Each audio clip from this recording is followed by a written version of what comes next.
Magandang araw mga boss, dito na tayo sa part 2. Na ang problema nga ni customer, pag nililiko niya itong manibela, pakaliwa o pakanan, meron siyang umiingit. Nakakala mo may napupunit na yero. Ang gagawin ko lang muna dyan mga boss, dahil hindi ko naman ito nakitaan ng sira, tapos natanggal ko na itong cold spring niya, pati itong shock absolver. Kung makikita nyo, nire-ready ko na itong pressure washer ko. Dahil nga ang gagawin ko dito mga boss, iwawashing ko lang itong pang ilalim ni customer dahil nga sa nakitaan ko ito na mga kumapit na mga buhangin dito sa bushing niya. Pati dito sa pinapatungan ng coil spring, puro buhangin yan mga boss. Pero bago yun, pasingawin ko muna itong hangin dito sa loob ng pressure washer ko mga boss. Palalabasin ko muna bago ko paganahin yan.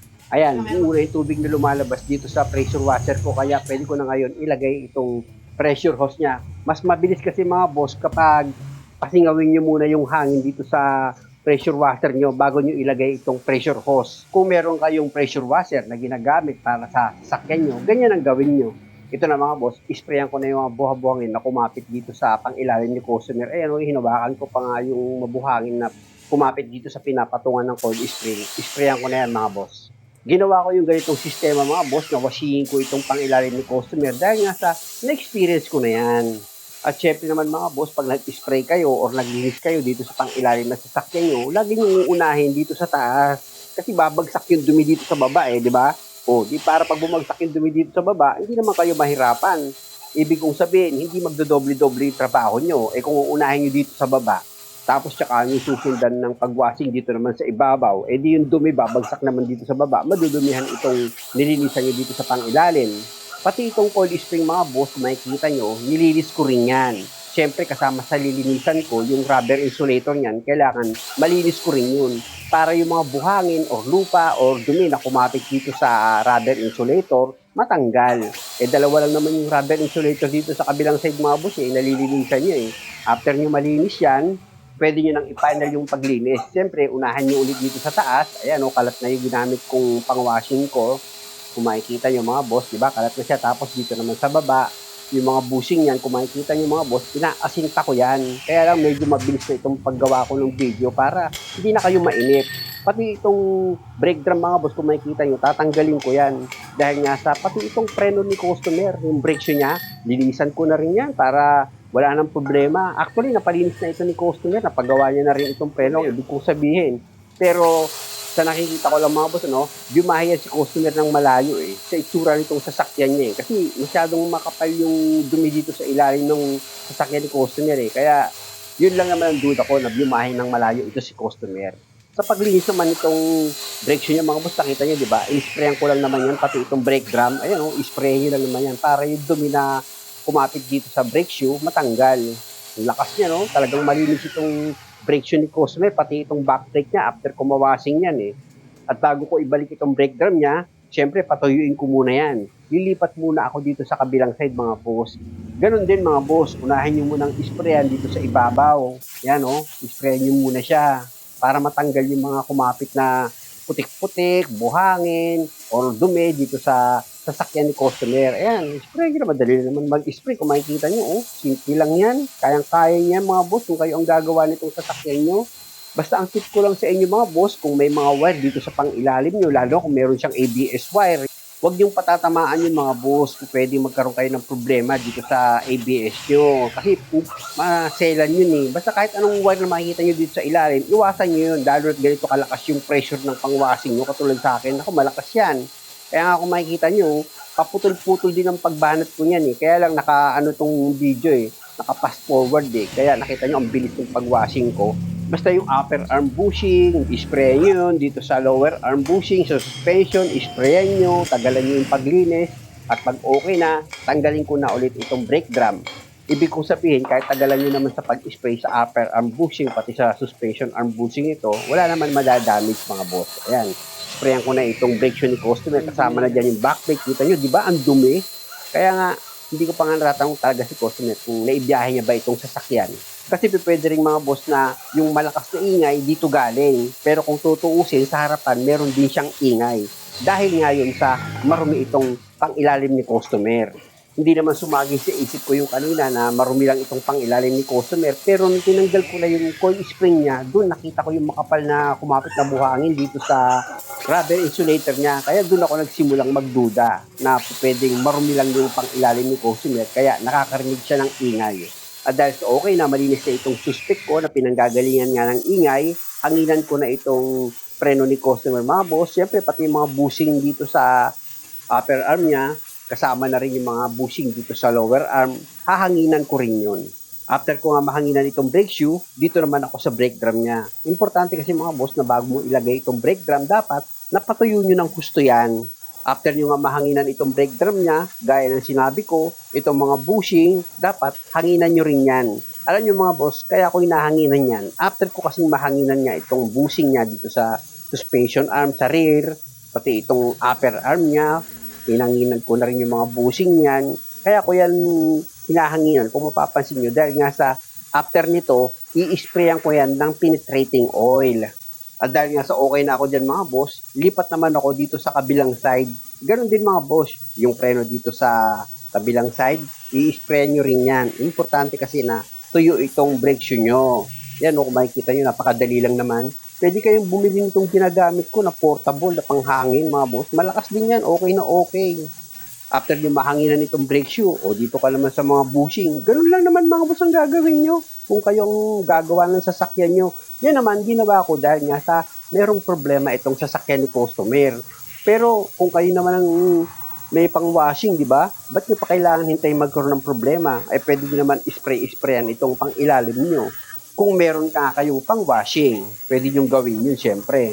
Pero kung wala, magpa-underwash na lang kayo. Yung pinaka-the best.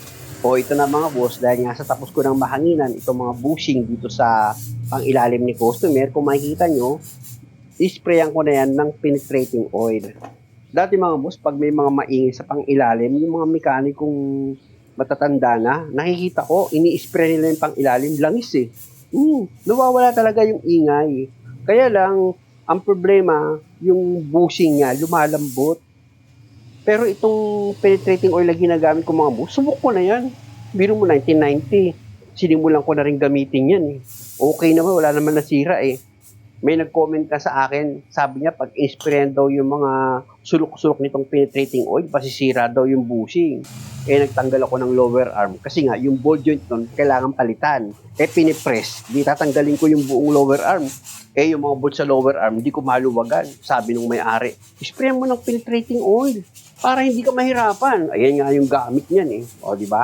Common sense eh. Yung customer mismo na matatalino, alam nila na yung penetrating oil ginagamit yan para sa mga mahigpit na bolt na mahirap tanggalin. Balik na nga ako sa trabaho mga boss, after ko nga maliha itong brake shoe at mapunasan, dito naman ako sa brake drum niya, kung makikita nyo, pinupunasan ko na rin yan na kahit na nahanginan ko naman na, para sigurado lang ako, natuyo itong brake drum bago ko yan ilagay dito sa brake shoe. Hindi ko na in-adjust itong preno niya dahil kailan lang naman daw nagawa itong preno ni customer. Ayan na mga boss, yung rubber insulator, inuna ko nang ilagay, tapos dito naman sa coil spring at yung rubber insulator niya, pinagsabay ko na yan. Pero i-position ko pa rin itong rubber insulator niya. Tapos gumamit kayo ng flat bar. Ayan mga boss para itulak nyo pababa itong differential. Ayan. Para mailagay nyo ng maayos itong coil spring niya na hindi na kayo masyadong mahihirapan. Ayan mga boss medyo matigas din kasi yan mga boss Ayan. Pumasok na itong coil spring. Tsaka nyo ngayon i-check maigi yan kung nakalapat itong rubber insulator niya sa coil spring. Pag okay naman mga boss, lipat na tayo dito sa kabilang side. Same procedure mga boss, bago nyo ilagay itong coil spring, sprayan nyo muna itong mga bushing dito sa upper arm, pati dito sa suspension arm niya. Importante kasi mga boss, para itong mga tornilyo niya na nabasa, wag siyang kalawangin, kaya ko rin yan ini-sprayan. Bukod dun mga boss, kaya ko naman talaga ini-sprayan itong mga bushing dahil nga sa possible dyan ang gagaling yung ingay sa mga buhangin or dumi na kumapit niya dito sa mga bushing. Kasi kapag nililiko ni customer yung manibela, kung mapapansin nyo, may pressure pa rin yung likod na gumagalaw siya. Pansinin nyo, panoorin nyo yung part 1. Pag nililiko ni customer yung manibela, gumagalaw din dito sa likuran. Apektado pa rin yun siyempre. Tapos dito naman sa brake yung mga boss, bago ko ilagay itong brake drum niya, kung makikita nyo, nililiha ko yan. Para yung matigas dito sa ibabaw ng lining ni customer, matanggal. After nyan, gamit ako ng malinis na basahan, punasan ko naman itong brake shoe. Tapos yung brake drum, ganun din mga boss, pupunasan nyo rin yan. Siyempre kahit paano kakalawangin yan sa pag-spray na ginawa mo ng tubig. Kaya pag pinunasan mo yan, matatanggal naman na yung kulay kalawang yan mga boss. Kuskusin nyo lang siya maigi. O di ba? Okay na.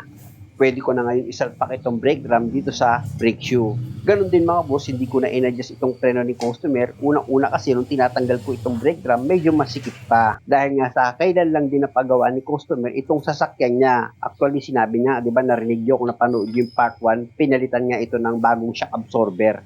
At ito na mga boss, yung sa ilalim nitong rubber insulator ng coil spring, inuna ko lang inilagay. Tapos ito nga yung coil spring niya kasama yung rubber insulator, inilagay ko ng sabay yan. Dahil nga sa dito sa kabilang side, mas mababa itong differential niya. Kaya ang gagawin ko dyan mga boss, dadyakan ko itong differential para itong coil spring lumapat yan dito sa chassis niya. Pasensya na, hindi ko naayos ng maigi itong camera. Pero isinentro ko lang naman itong coil spring. Saka ngayon, iginak yan. Para lumapat ng maayos itong coil spring dito nga sa chassis niya.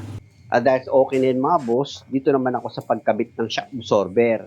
Pahiran ko muna ng grasa itong bolt bago ko ilagay itong shock absorber niya. Ayan, oh. Pinahiran ko yan mga boss. Kasi pwede rin panggalingan ng ingay yan. Dahil nga sa na-experience ko rin yan mga boss na umingay.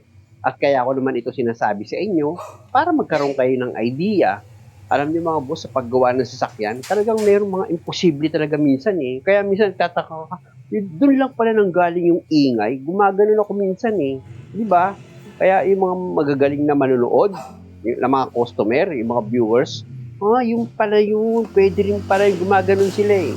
Pati itong bolt dito sa baba, mga boss, bago ko inilagay yan, pinahiran ko ng grasa yan. Kasi pwede rin yung panggalingan ng ingay.